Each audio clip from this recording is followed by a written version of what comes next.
नमस्कार साथियों, आप सब कैसे हैं। आशा करता हूं कि आप सब सुखी होंगे, स्वस्थ होंगे, मस्त होंगे।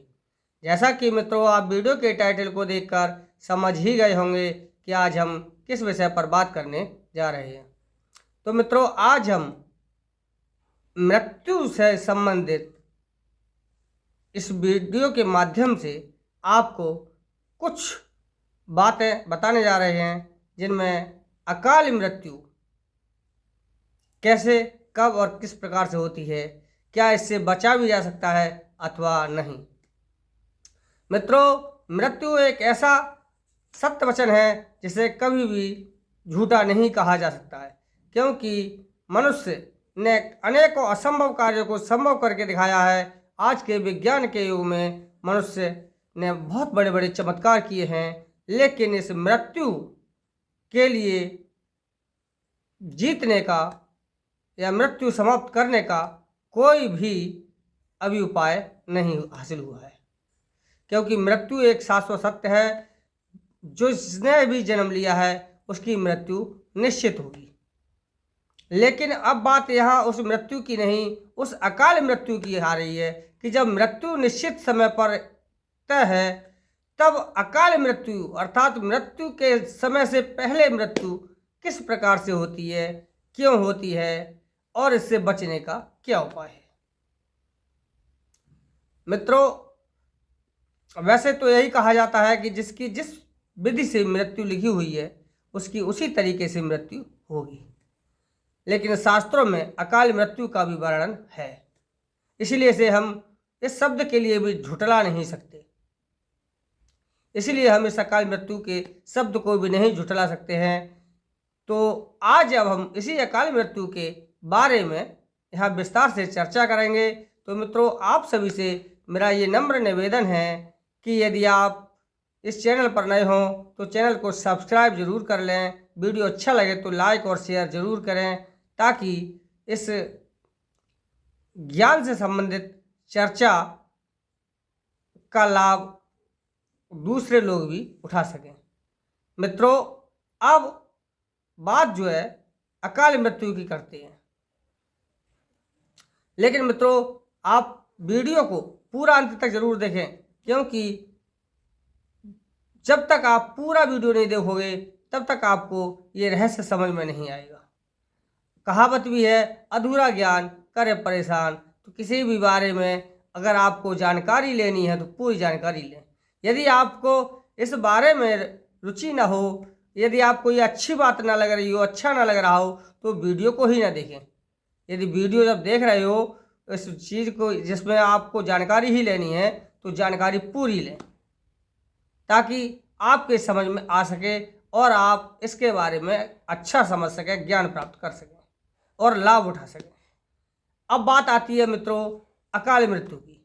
तो मित्रों स्वर शास्त्र के अनुसार मनुष्य के शरीर में लगभग 72,000 नाड़ियाँ पाई जाती हैं, जिनमें 3 नाड़ियाँ इड़ा, पिंगला और सुषुम्ना प्रमुख है। मित्रों इड़ा मनुष्य के बाएं भाग में, पिंगला दाहिने भाग में स्थिर रहती है और सुषुम्ना नाड़ी दोनों नासिकाओं के मध्य में बहती है। अर्थात जब आप जब अपने श्वासों का अवलोकन करें, यदि श्वास बाईं तरफ बहती है तो इसे इड़ा नाड़ी, चंद्र नाड़ी कहते हैं या बायां स्वर कहते हैं। यदि दाहिनी तरफ बहती है तो इसे पिंगला नाड़ी, सूर्य नाड़ी अथवा दायां स्वर कहते हैं। जब इन दोनों में बराबर मात्रा में श्वास बहती है, अर्थात आपको ये पता न चले कि कौन सी नासिका में श्वास बह रही है, कभी आपको पता चलेगा बाएं नासिका में बह रही है तो कभी पता चलेगा दाहिनी नासिका में बह रही है। अर्थात आप जिसका अनुमान ना लगा सकें उस समय कुछ समय के लिए यही नाड़ी सुषुम्ना नाड़ी कहलाती है और ये कुछ समय के लिए चलती है। तो मित्रों सुषुम्ना नाड़ी यह शून्य नाड़ी है, इसमें हमें कोई भी शुभ और अशुभ कार्य नहीं करना चाहिए।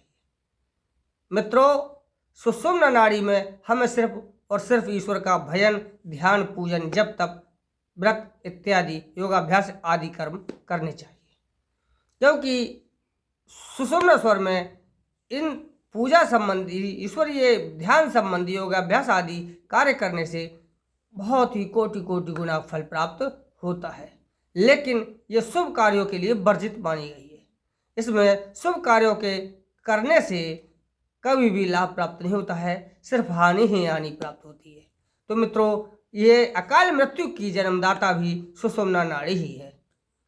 मित्रों, सुषुम्ना नाड़ी में हमें भूल करके भी यात्रा नहीं करनी चाहिए, किसी वाहन को नहीं चलाना चाहिए। सुषुम्ना नाड़ी में कोई भी उपकरण, मशीनी उपकरण, चाहे बिजली का उपकरण हो या कोई भी, कुल मिलाकर कैसा भी मशीनी उपकरण हो, वह सुषुम्ना स्वर में हमें नहीं चलाना चाहिए। क्योंकि यदि हम किसी भी प्रकार के वाहन या कोई अन्य उपकरण यदि चलाते हैं सुषुम्ना स्वर में, तो ये समझ लीजिए कि हमें निश्चित हानि होगी, और यदि यही हानि हमें अकाल मृत्यु में भी बदल सकती है। ये मान्यता है कि सुषुम्ना स्वर में यदि मनुष्य यात्रा पर जाता है तो उसके यात्रा में से वापस घर लौटने के चांसेस बहुत कम रहते हैं। अक्सर करके ये दुर्घटना जो होती हैं वो उन्हीं लोगों के साथ होती है जो सुषुम्ना स्वर में घर से बाहर जाते हैं। मित्रों, यदि किसी शत्रु से आपका युद्ध हो रहा है और आपने सुषुम्ना स्वर के समय युद्ध का प्रारंभ किया है, तो निश्चित रूप से आप समझ लीजिए कि उस युद्ध में आपकी मृत्यु निमंत्रण दे रही है। तो कुल मिलाकर के सुषुम्ना स्वर ही अकाल मृत्यु का जन्मदाता है। इसलिए यदि आपको अकाल मृत्यु से बचना है तो किसी भी यात्रा आदि या कोई भी उपकरण आदि, यानी अर्थात कोई भी अन्य शुभ कार्यों को करने से पहले हमें स्वरों का अवलोकन करना चाहिए। और यदि सुषुम्ना स्वर चल रहा हो तो इस उपरोक्त कार्यों को स्थगित कर दें जब तक कि स्वर बदल न जाए। हमें हमेशा यात्रा स्वर के अनुकूल करके, यानी सुषुम्ना स्वर से इतर बाएं स्वर अथवा दाएं स्वर में यात्रा करनी चाहिए। स्वर शास्त्र के अनुसार यदि दीर्घ यात्रा है, लंबी दूरी की यात्रा है तो बाएं स्वर में, यदि नज़दीक यात्रा है तो दाहिने स्वर में करनी चाहिए। मित्रों, लेकिन समय के अभाव में हमारा जो स्वर चल रहा हो हमें उसी स्वर में यात्रा प्रारंभ करनी चाहिए, बशर्ते सुषुम्ना स्वर न हो। और यदि बायां स्वर चलता हो तो बाएं पैर के लिए 4 बार, यानी पहले बायां पैर आगे बढ़ाकर दाहिने पैर को मिला लीजिए, फिर बायां पैर आगे बढ़ाकर दाहिने पैर को मिला लीजिए। इस प्रकार 4 बार संपाव करके बायां पैर निकाल करके यात्रा करनी चाहिए। ऐसी यात्रा सर्व विघ्नों से आपको सुरक्षित करके सकुशल घर लेकर के आती है और वह यात्रा भी आपकी फलीभूत सिद्ध होती है। यदि दाहिना स्वर चलता हो तो इसी प्रकार से आपको 3 बार दायां पैर संपाव करके दाहिना पैर आगे बढ़ा करके यात्रा प्रारंभ करनी चाहिए। ऐसा करने से आपकी यात्रा फलीभूत होती है। लेकिन यदि आप सुषुम्ना स्वर में भूल करके भी यात्रा करोगे तो निश्चित रूप से आप अकाल मृत्यु के लिए आमंत्रित करोगे। तो इसलिए मित्रों, ये मैंने आपको अकाल मृत्यु का रहस्य बताया है कि अकाल मृत्यु का जो जन्मदाता है वह हमारा सुषुम्ना स्वर है। अर्थात हमें यदि अकाल मृत्यु से बचना है तो सुषुम्ना स्वर में कोई भी शुभ कार्य न करे, कोई यात्रा वगैरह न करे और सुषुम्ना स्वर में कोई युद्ध वगैरह भी न करे। तो मित्रों, ये कामों में सुषुम्ना नाड़ी हमारी वर्जित है, अर्थात इन कर्मों को हमें सुषुम्ना स्वर में नहीं करना चाहिए। जब भी आपका सुषुम्ना स्वर चले, ये कुछ ही समय के लिए चलता है, तो आपको ईश्वर का ध्यान, भजन, जब तब, यानी उस समय आपको ईश्वर का नाम लेना शुरू कर देना चाहिए। चाहे किसी भी समय आपका सुषुम्ना स्वर चले तो ये समझ लीजिए कि आप उस समय का कोटि कोटि गुणा फल प्राप्त करेंगे, क्योंकि शास्त्रों में जिस संध्या का वर्णन है,